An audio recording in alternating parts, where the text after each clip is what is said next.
তো আজ আমি আপনাদের দেখাবো যশোর তথা বাংলাদেশের সবথেকে পুরাতন শিব মন্দির চাচরা শিব মন্দির, যা বর্তমানে বাংলাদেশ সরকার এবং প্রত্নতত্ত্ব অধিদপ্তরের একটি সংরক্ষিত পুরাকীর্তি। এবং বর্তমানে এই প্রাচীন এবং ঐতিহাসিক মন্দিরটি বাংলাদেশের প্রত্নতত্ত্ব অধিদপ্তর দ্বারা সংরক্ষিত। বর্তমানে মন্দির প্রাঙ্গণের এই ফলকে ইংলিশ এবং বাংলাতে পৃথকভাবেই মন্দিরের যে ইতিহাস রয়েছে সেটা কিন্তু তুলে ধরা হয়েছে।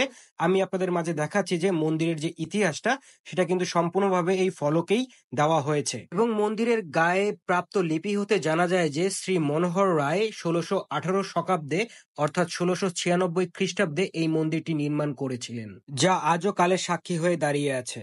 এবং এই ফলক থেকে আরো জানা যায় যে মন্দিরের সামনে শিবসাগর নামে একটি বিরাট জলাশয় ছিল, যে দিঘিটি মন্দির থেকে ১৫০ ফুট দূরত্বে পূর্ব দিকে অবস্থিত ছিল। কিন্তু দুঃখের বিষয় এটাই যে বর্তমানে এই দিঘির আর কোনো অস্তিত্ব বর্তমানে নেই। এবং আরো জানা যায় যে চাচরা শিব মন্দিরটি প্রাচীন বাংলার কুঁড়েঘরের আদলে চারচালা রীতিতে নির্মিত একটি আটচালা ধরনের মন্দির। এই আটচালা মন্দির স্থাপত্য বাংলার মন্দির স্থাপত্যকলা শিল্পের বিশেষ ধরনের রীতি, যেখানে বর্গাকার বা আয়তাকার গর্ভগৃহের চৌচালা ছাদের উপরে আরেকটি ছোট চৌচালা ছাদ নির্মাণ করা হয়। এবং এই শিব মন্দিরের সামনের দিকে ৩টি খিলানযুক্ত প্রবেশদ্বার আছে এবং পুরো মন্দিরটি পোড়ামাটির ফলকে চমৎকারভাবে অলঙ্কিত।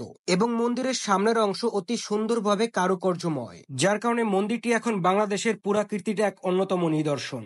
তো বর্তমান সময়ে মন্দিরে ঢুকেই আপনারা এমন একটি দানপাত্র পেয়ে যাবেন যেখানে অনেকেই দান করে থাকে, এবং একজন মানুষ পেয়ে যাবেন যে এই মন্দিরের রক্ষণাবেক্ষণের জন্য আছে বর্তমানে। কিছুদিন পূর্বেও মন্দিরের এই পাশ দিয়ে কিন্তু সম্পূর্ণটা ফাঁকা ছিল, কিন্তু বর্তমানে এসে দেখি যে সম্পূর্ণটা কিন্তু বিভিন্ন বাড়িঘর এবং অনেক কিছুই হয়ে গিয়েছে, যার কারণে কিন্তু এই মন্দিরের যে জায়গাটা বা মন্দিরের যে সৌন্দর্যটা সেটা কিন্তু ভালোভাবে বোঝাই যাচ্ছে না।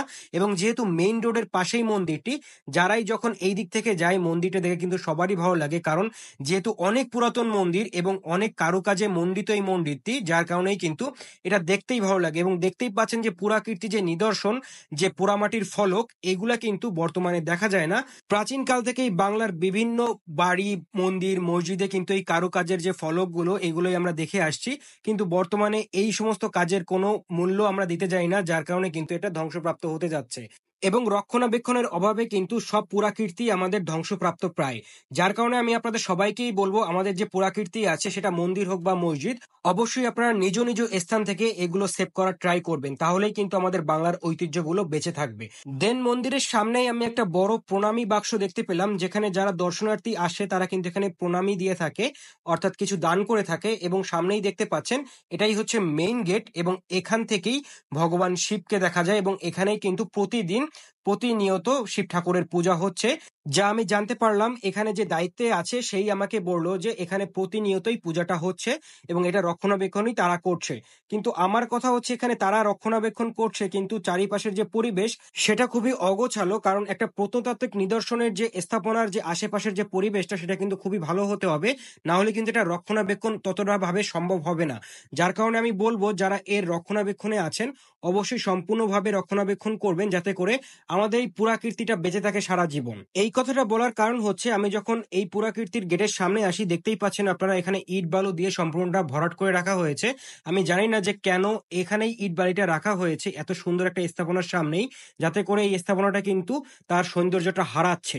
এই জন্য আমি প্রত্নতত্ত্ব অধিদপ্তর এবং যারা দায়িত্বে আছেন এই মন্দিরে তাদের বলতে চাই যে মন্দিরটি অবশ্যই আপনারা সংরক্ষিত করুন, যাতে করে বাংলাদেশের সব পুরাকীর্তির সাথে এই পুরাকীর্তিটিও যেন সবাই জানতে পারে এবং দেখতেই পারে এখানে এসে। তো চাচরা শিব মন্দিরটির অবস্থান হচ্ছে যশোর চাচরা এলাকায়, এবং এই মন্দিরটি হচ্ছে চাচরা থেকে কিছু দূর এগিয়েই শঙ্করপুর বাস টার্মিনালের দিকে যেতে ডান দিকে এই মন্দিরটি আপনারা দেখতে পেয়ে যাবেন। তাছাড়া শঙ্করপুর থেকেও আসলে এই মন্দিরটি আপনারা বাম দিকে পেয়ে যাবেন। তো বুঝতেই পারছেন মেইন রোডেই আপনারা মন্দিরটি দেখতে পেয়ে যাবেন। এবং ভিডিওটি যারা দেখছেন অবশ্যই সময় পেলে একদিন এসে মন্দিরটি থেকে ঘুরে যাবেন, অবশ্যই আমি আশা করছি আপনাদের ভালো লাগবে। তো আজ এই পর্যন্ত। এই ভিডিওটি ভালো লাগলে অবশ্যই একটি লাইক দিবেন এবং শেয়ার করে বাংলাদেশের এই পুরাতন নিদর্শনটি দেখার সুযোগ করে দিবেন সবাইকে।